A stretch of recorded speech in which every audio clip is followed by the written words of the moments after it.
The vinyl of the booth was cracked like an old riverbed, sticking to the fine wool of his trousers. Minjun stared into the dregs of his black coffee, a swirling galaxy of bitterness that perfectly mirrored his mood. It was 7:47 p.m. The blind date, arranged by a well-meaning but foolish subordinate who thought his boss needed normalcy, was scheduled for 7:47 minutes, was a generous grace period in his world. In his world, 47 seconds could be the difference between a clean transaction and a body bag. He ran a thumb over the cold, heavy face of his watch. The second hand swept with a silent, unforgiving precision. He was a man who valued punctuality not as a courtesy, but as a pillar of control. This woman, this Avery, had failed the first, most fundamental test. He'd give it until the top of the hour, a final concession to the alien customs of civilian life, and then he would vanish back into the curated shadows where he belonged. The diner buzzed with a low, greasy warmth, the clatter of ceramic on formica, the sizzle from the grill, the murmur of conversations about mortgages and high school football. It was a language he could understand but never speak. He felt like a predator accidentally locked in a petting zoo, the air thick with a cloying innocence he could contaminate just by breathing it. His suit, a bespoke charcoal gray that cost more than the waitress's car, felt like armor and a cage all at once. He was about to signal for the check when a sound pierced the din. Not one sound, but 4 pairs of small, squeaking shoes approaching his table. He didn't look up, assuming they were just passing by. Then, a tiny voice, clear as a bell. "Excuse me, mister?" He lifted his gaze. Before him stood a small battalion. For little girls, identical down to the 2 neat braids that framed each of their faces, stood in a perfect, solemn line. They all wore bright crimson jackets over light pink dresses, their dark eyes wide and curious. They couldn't have been more than 4 or 5 years old. He blinked, the sight so incongruous it felt like a hallucination. His world did not contain small children in red coats. The girl at the front, evidently the spokesperson, took a small, courageous step forward. "Are you Mr. Kim?" she asked, pronouncing the name with careful precision. Minjunes Jotaitsent. The use of his name, here, in this public space, sent a cold jolt through his veins. He scanned the diner. No one was watching. No new faces. Just the same tired patrons. He looked back at the child. He gave a single, curt nod. The girl beamed, a mission-accomplished smile that lit up her face. She turned to her sisters, who all nodded in unison. Then she turned back to him, puffed out her small chest, and made the announcement that tilted his world on its axis. "Our mommy's sorry she's late." Minjunes carefully constructed composure fractured. He stared at the 4 girls, his mind racing through tactical assessments and threat analyses, finding none. There was no protocol for this. His life was a fortress of solitude, its walls built from discipline and emotional distance. These children, with their trusting eyes and identical red jackets, had just walked straight through the gate without a key. He opened his mouth to speak, but no words came. What could he say? That their mother had 47 minutes to arrive and had failed? That he was a man whose business partners did not send their children as emissaries? Before he could formulate a response, the bell over the diner door jingled with a frantic energy. A woman rushed in, a gust of cold November air swirling around her. She wore a dark green coat over a simple beige dress, her face a canvas of harried apology. Her eyes scanned the room, landing on the tableau at his table, for small girls interrogating a man who looked like he could snap a spine with one hand. Relief and mortification warred on her features. "Oh, thank goodness." "Girls," she called, her voice a mix of stern command and exhausted affection. She hurried over, her bag slung over her shoulder. "Zara, Zuri, Zadie, Zoya. What did I tell you about running ahead?" The 4 girls turned, their solemnity melting away. "We found him, Mommy," one of them chirped. The woman, Avery, he presumed, finally looked at him.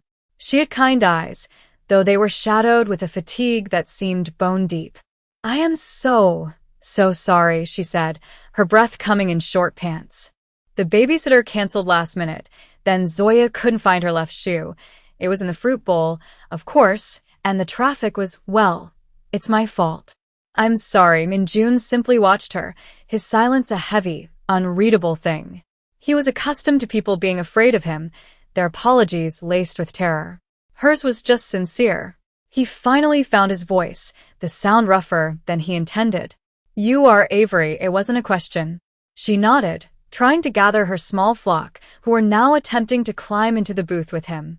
And you're Minjun, she replied, offering a small, hesitant smile. It's nice to meet you. Even if I'm making a terrible first impression, one of the girls, Zadie, had successfully wedged herself beside him and was now staring at him with unnerving intensity. Your face is sad, she declared. Avery's eyes widened in horror. Zadie, that is not polite. But Minjun didn't flinch. He just looked at the little girl. Yes, he said, the single word holding more truth than he'd spoken all year. It is. The simple honesty of his reply hung in the air, disarming Avery completely. She had expected him to be annoyed, to dismiss them, to leave. She had not expected him to agree with her daughter's blunt assessment. The waitress, a young woman with a nervous habit of wiping her hands on her apron, approached the table, her eyes wide at the sudden population boom in booth 7. Can I get you folks anything else? She stammered, looking at Minjun for guidance. He held her gaze for a moment, a silent communication that made her stand up a little straighter. Then he looked at the 4 expectant faces peering at him over the table. 4 chocolate milkshakes, he said, his voice even. And another coffee for the lady. Avery started to protest. Oh, no, you don't have to. We should go. We've already imposed. Please, Minjun interrupted, his tone leaving no room for argument. Sit. It was the voice of a man used to being obeyed, but there was no malice in it. It was a simple, solid instruction. Defeated by a day that had already wrung her dry, Avery slid into the booth opposite him, corralling her daughters onto the seat beside her. There was a flurry of scarlet jackets and tangled limbs before they settled. The milkshakes arrived in tall, frosted glasses, crowned with whipped cream and a cherry, and a moment of blissful silence descended as 4 small heads bent over 4 straws. Avery watched him over the rim of her new coffee cup. He hadn't smiled. His posture was still ramrod straight, his hands resting calmly on the table. Yet he had bought her children milkshakes. He had looked at Zadie without an ounce of anger and confirmed her observation. He was a puzzle of hard lines and unexpected softness. Thank you, she said quietly. You really didn't have to do that, he gave a slight inclination of his head. They were thirsty, the conversation, if it could be called that, proceeded in fits and starts, punctuated by the slurping of milkshakes and the occasional unfiltered question from the peanut gallery. Why do you wear a suit to a diner? Zuri asked. It is my work uniform, he answered. What's your work? Zara followed up. I am a consultant, he said, the lie smooth from years of practice. In logistics, Zoya, the quietest of the 4, suddenly piped up. Mommy's a painter. She paints magic pictures on the computer. Avery blushed slightly. I'm a graphic designer, sweetie, she looked at Minjun. I work from home, after they go to bed. It's chaotic. I can see that, he said, and for the first time, the corner of his mouth twitched, a fleeting ghost of a smile. Then it happened. A small elbow, a sudden, enthusiastic gesture from Zadie to show her mother a particularly impressive whipped cream mustache, and a tall, frosted glass of chocolate milkshake tipped over, cascading directly onto the lap of Minjun's $1,000 suit. A wave of thick, brown liquid soaked into the charcoal wool. The diner seemed to fall silent. Avery froze, a gasp caught in her throat. Oh my God. I am so sorry. Avery's apology was a frantic whisper. She fumbled in her purse for napkins, her hands trembling as she anticipated the explosion. She expected shouting, a cold, dismissive glare, a storm of fury. A man dressed like that, with an aura of such severe control, did not tolerate messes. Zadie's face crumpled, her lower lip trembling as she realized what she'd done. Tears welled in her big brown eyes. But Minjun did not move. He simply looked down at the dark, spreading stain on his trousers as if it were a curious meteorological event. He then slowly lifted his gaze, not to Avery, but to the terrified little girl beside him. He saw her fear, the silent panic of a child who has broken something expensive and is bracing for the consequences. He remembered that feeling well, a cold stone in the pit of his own childhood stomach. He reached over and took one of the napkins from Avery's hand. He didn't wipe at his suit. Instead, he gently dabbed the corner of Zadie's mouth, where a smudge of chocolate remained. "It is just a suit," he said, his voice impossibly calm. "It can be cleaned." He then looked at her trembling lip. "Tears will not help," Zadie sniffled, watching him with wide, watery eyes. The impending sob hitched in her throat, caught by his unexpected gentleness. Avery stared, utterly bewildered.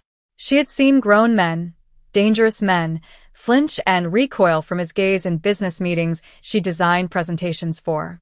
Yet here he was, comforting the child who had just ruined his clothes, his composure more absolute than ever. The tension at the table didn't break. It dissolved. The other three girls, who had been holding their breath, began to chatter again. The waitress, seeing no bloodshed, bustled over with a damp cloth. Avery, still flustered, began dabbing uselessly at the stain. "I'll pay for the dry cleaning. I'll pay for a new suit, whatever it costs." Minjun placed a hand over hers, stopping her frantic motions. His touch was firm, yet not rough. The contact sent a strange warmth through her. "It is not necessary," he said, withdrawing his hand as quickly as he'd offered it. The rest of the date was a surreal blur. He learned their favorite dinosaurs, all four inexplicably loved the Ankylosaurus, and that their bedtime was 8 o'clock sharp. He said almost nothing about himself, answering direct questions with a frustrating, elegant vagueness. But he watched. He watched the way Avery cut their food into tiny pieces, the way she knew which daughter hated the cherry and which one wanted extra whipped cream. He saw the easy, practiced rhythm of her motherhood, a dance of unconditional love and infinite patience. It was a kind of strength he had never witnessed up close. When the bill came, he paid in cash, leaving a tip that made the waitress's eyes widen. He walked them out into the crisp night air. The streetlights cast long shadows, and for a moment, his instincts flared. He scanned the street, the parked cars, the alleyways. A lifetime of caution. Avery was buckling her small army into their car seats, a process of clicks and pulls and arguments over who got to sit by which window. He stood by the driver's side door, a silent, imposing guardian. When she was finished, she turned to him, the car's interior light illuminating the weariness on her face. "Well," she said with a wry smile. "This was probably the strangest blind date in history." "Probably," he agreed, the corner of his mouth twitching again. "I should go." Yes, but neither of them moved. There was an unspoken question hanging in the cold air between them. Then he did something that surprised them both. "I would like to see you again, Avery," he said, the words formal but the intent clear. Without the milkshakes. Avery's breath caught in her throat. She had been so sure this disastrous evening was a one-off, a story she'd tell her friends about the time her kids crashed a blind date with a silent, intimidating man in a designer suit. His request was the last thing she expected. A small, hopeful flutter started in her chest, an emotion she hadn't felt in years. But it was immediately followed by a wave of practicality, of doubt. She gestured tiredly at the minivan, a vehicle perpetually littered with crushed crackers and stray crayons. "My life is this," she said, the word encompassing the chaos, the noise, the relentless demands of her 4 small shadows. "It's not exactly conducive to quiet dinners." Minjun looked from her to the car, then back to her face, his expression unreadable in the dim light. "I am not looking for quiet," he said. The simple statement landed with more weight than a flowery promise. It acknowledged her reality, without judgment. He wasn't asking her to be someone she wasn't. He was asking to be let into the life she already had. A week later, he called. Not a text, but an actual phone call. His voice was the same as it had been in the diner, low, calm, and deliberate. He proposed a picnic in the park on Saturday. I have arranged for someone to assist you with the children, he explained. She is a professional. She has been thoroughly vetted. Avery was taken aback by the formality, but touched by the foresight. A vetted babysitter sounded intense, but the offer of an extra set of hands was a gift from the gods. When Saturday arrived, a kind, grandmotherly woman named Mrs. Gable appeared at her door precisely on time. The girls, usually shy with strangers, took to her immediately. At the park, Min-jun was waiting. He wasn't in a suit. He wore dark jeans, a simple black sweater, and a leather jacket. The casual clothes did little to soften his imposing presence, but it made him seem more accessible. He had brought a large blanket and a basket filled not with fancy catering, but with things children would actually eat. Small sandwiches cut into star shapes, apple slices, juice boxes, and a container of strawberries. For them, he had brought a thermos of coffee and 2 thick slices of a decadent-looking chocolate cake. As the girls chased butterflies under Mrs. Gable's watchful eye, Avery and Min-jun sat on the blanket and talked. This time, the conversation flowed more easily.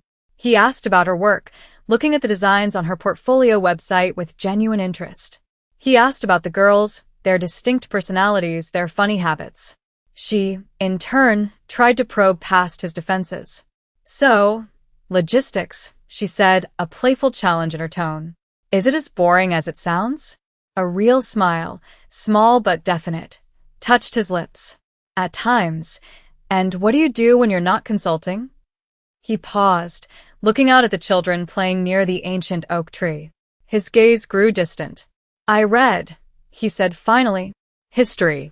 I find it predictable. It was a strange answer, but it felt honest. As they sat there, a comfortable silence grew between them. He wasn't trying to impress her with grand gestures or witty banter. He was just present. Later, Zoya tripped and scraped her knee. Before Avery could even stand up, Min-jun was there. He knelt down, his movements fluid and efficient. He examined the small wound with a serious expression, then looked up at Zoya's tear-streaked face. It is a minor injury, he said, his tone factual, not dismissive. The pain will subside in approximately 5 minutes. Would you like a strawberry while we wait? The combination of clinical assessment and simple kindness was so uniquely him that Avery felt a genuine, unguarded laugh escape her. He looked up at the sound, a flicker of surprise in his dark eyes. It was in that moment, watching this severe, lonely man calmly negotiate a ceasefire with her crying 4-year-old, that she realized she was in very real danger of falling for him. Their world began to take on a new rhythm, a quiet cadence set by weekend park visits and the occasional, miraculous evening out. Min-jun was a master of planning, anticipating obstacles with a strategist's precision. Babysitters were booked weeks in advance. Reservations were made at quiet restaurants with secluded booths. He seemed determined to carve out a space for them, a small pocket of calm in the whirlwind of Avery's life.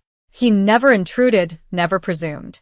He would appear at her door with coffee on a Saturday morning and simply sit on her front steps with her, watching the girls ride their tricycles on the sidewalk. He learned their names, their faces, their tiny, distinct personalities. He knew Zara was the leader, Zuri the artist who drew on everything, Zadie the emotional barometer of the group, and Zoya the silent observer who saw it all. He never raised his voice. When one of them had a tantrum, he would wait it out, a silent, unmovable presence, and then kneel down and speak to them in a low, even tone that cut through their tears more effectively than any shout. He was, Avery thought, the calmest person she had ever met. It was a stillness that she began to crave, a safe harbor in her own chaotic sea. One evening, after he'd helped her wrestle 4 overtired children into bed, they sat in her dimly lit living room, the silence broken only by the hum of the refrigerator. She was curled on the sofa, he was in the armchair opposite, a respectable distance between them. I don't understand you, Min-jun, she said softly, twisting a loose thread on a cushion. He watched her, his expression patient. What is it you do not understand? You, she said. Your life is so orderly. Mine is a 5-alarm fire every single day. Why do you keep showing up? He was silent for a long time, his gaze fixed on his hands, which were clasped in his lap. When he finally spoke, his voice was lower than usual, laced with a vulnerability she had never heard before. "When my wife died," he began, and the words landed like stones in the quiet room. The world lost all its color. It was just gray. Muted. Avery's heart ached. She had wondered about his past, about the source of the profound sadness in his eyes. She remained silent, giving him the space to continue. "For 5 years, I have lived in that gray," he said, his voice strained. It was safe. It was controlled. There were no surprises. He finally lifted his head, and his eyes met hers. They were dark and filled with a raw, unguarded emotion that made her breath catch. "Your fire," he said, his voice barely a whisper. "It is the first color I have seen in a very long time." He stood then, as if the confession had cost him too much to remain seated. He walked to the door, pausing with his hand on the knob. "Good night, Avery." He left without another word, leaving her in the quiet of her living room with his devastating honesty and the undeniable truth that her heart, which she had guarded so fiercely for so long, was no longer entirely her own. The confession changed everything. The careful distance he had always maintained began to shrink, replaced by a tentative, blossoming intimacy. A hand offered to help her out of the car would linger for a second longer than necessary. A shared look across a playground would hold a universe of unspoken understanding. He still hadn't kissed her, but the air between them crackled with the possibility. He was slowly, methodically, being woven into the fabric of her family. He fixed the perpetually wobbly leg of their kitchen table. He patiently assembled a ridiculously complex dollhouse that had been sitting in a box for months. He taught the girls a few simple words in Korean, which they would shout with glee. "Annyeong. Gamsahamnida." He became a fixture, a quiet, solid presence they all, Avery included, began to rely on. But with this deepening connection came a growing unease in Avery. His life remained a closed book. His logistics consulting involved late-night calls that would cause him to step outside, his voice dropping to a low, sharp tone. He was always aware of his surroundings, his eyes constantly scanning, assessing. Once, while they were at the zoo, a man in a dark suit seemed to be watching them from a distance. Minjun noticed him immediately. He didn't tense up, but a subtle shift occurred in his posture. He moved, almost imperceptibly, to place himself between Avery and the stranger. A few minutes later, the man was gone. When she asked who it was, Minjun's answer was smooth and dismissive.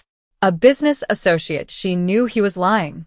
The incident planted a seed of fear.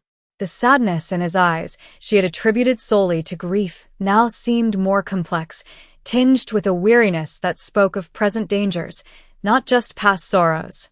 The confrontation she had been avoiding became inevitable. It happened one rainy Tuesday night. He had brought over dinner, a rare quiet evening while the girls were at a sleepover at their grandmother's. They ate at the newly stable kitchen table, the sound of the rain drumming against the window panes.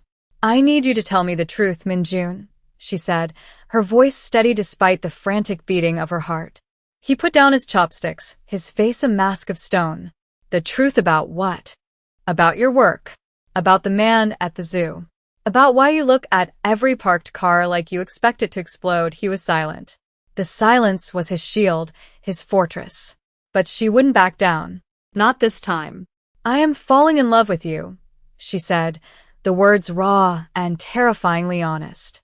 "And my girls, they adore you.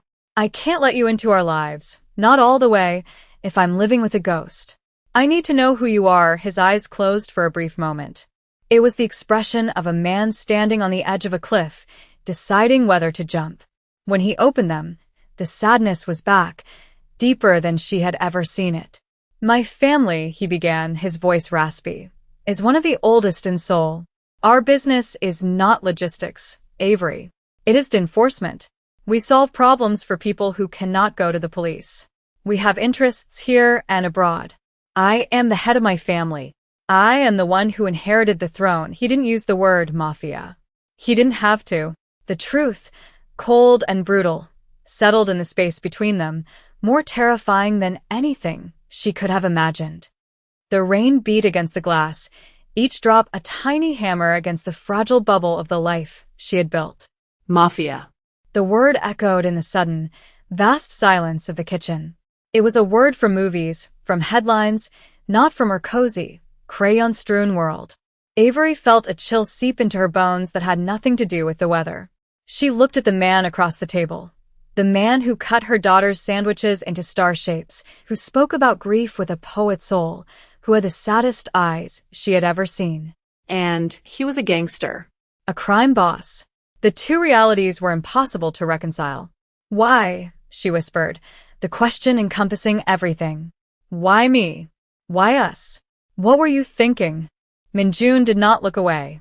He owed her this, the unflinching truth. It was a mistake, he said, his voice flat, devoid of emotion. My uncle arranged the date. He thought a normal woman would be a stabilizing influence. A political match. I went to end it before it began. I never expected, he trailed off, gesturing vaguely at the empty space that was usually filled with her daughters. I never expected you. He stood up and walked to the window, looking out at the rain-slicked street. When I saw them, your girls, for that first moment in the diner, I felt something I had not felt since my wife died. Fear. Not for myself. For them. Because I knew even then that my world is a poison, and I had no right to be near it. His confession was a blade, twisting in her heart. He hadn't pursued her out of recklessness, but in spite of his own better judgment. He had been drawn to their light, all the while knowing his own shadow could extinguish it.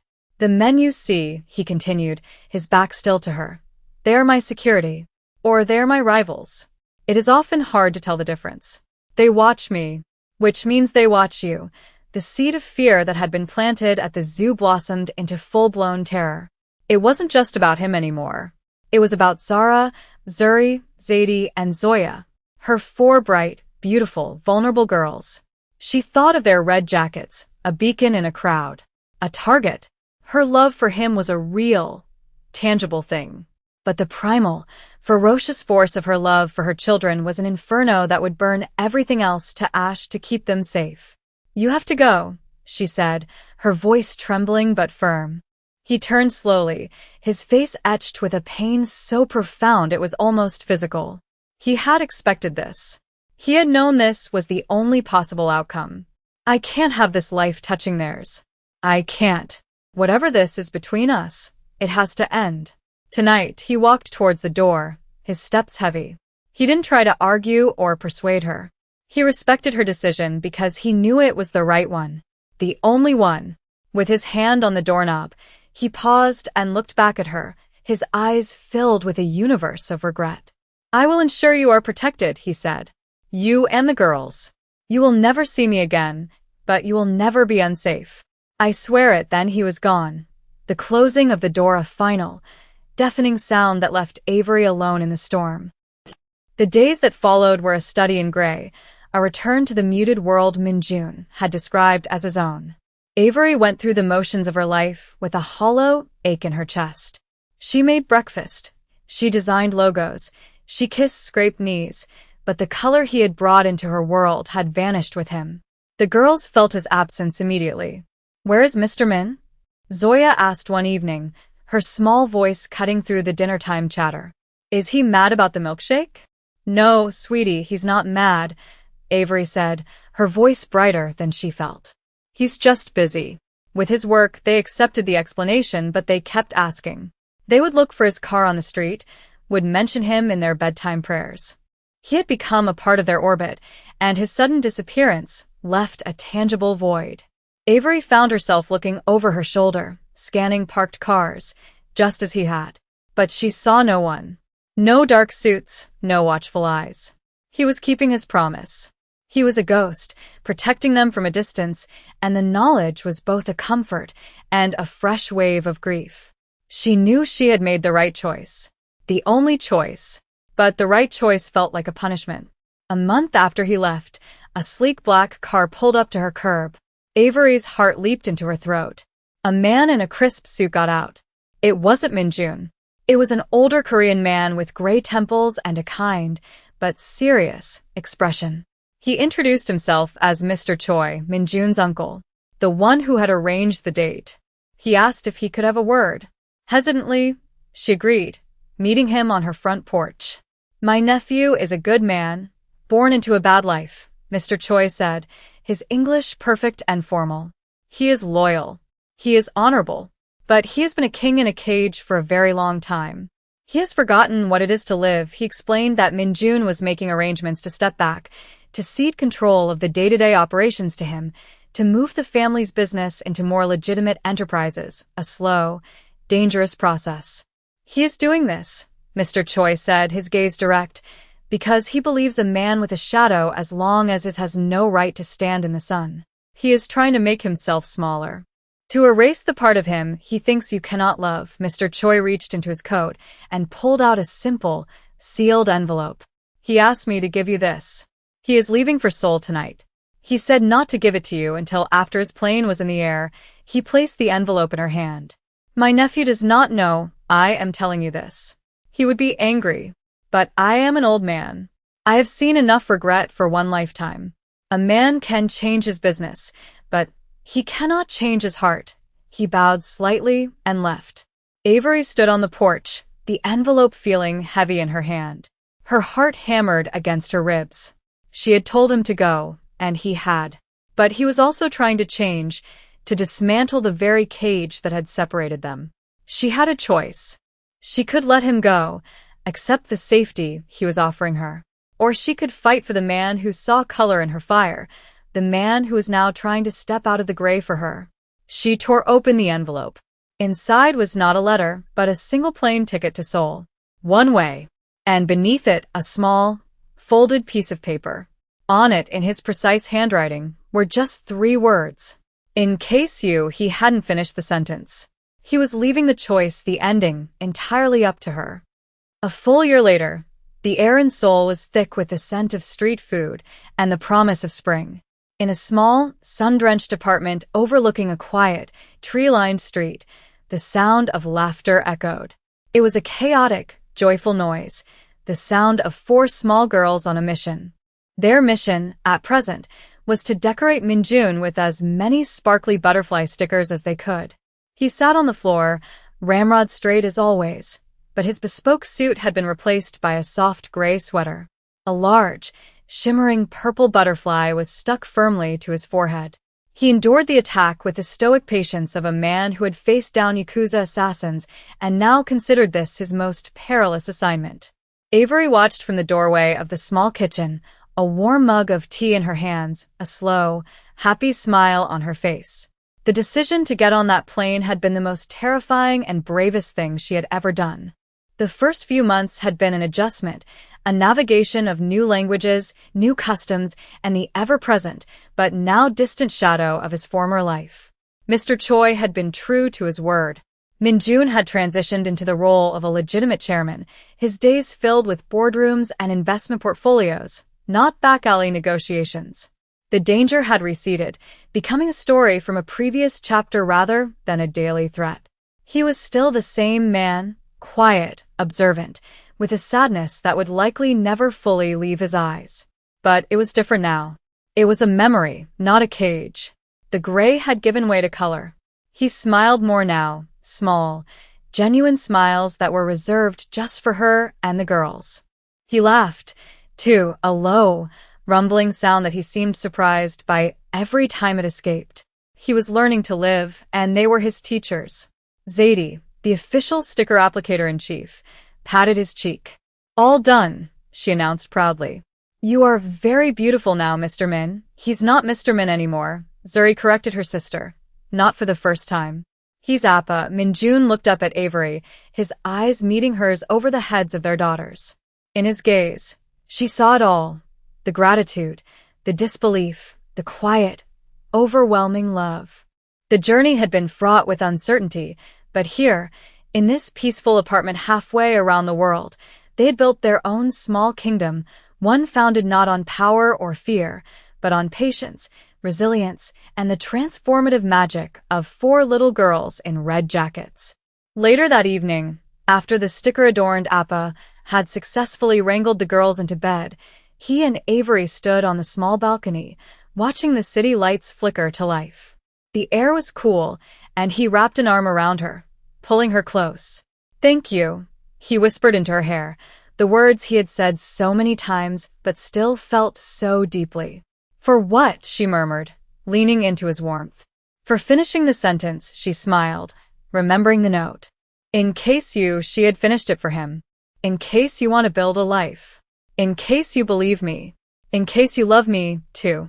He had left the door open a crack, and she had kicked it wide open, letting all the light and chaos of her world pour into his, chasing the shadows away for good.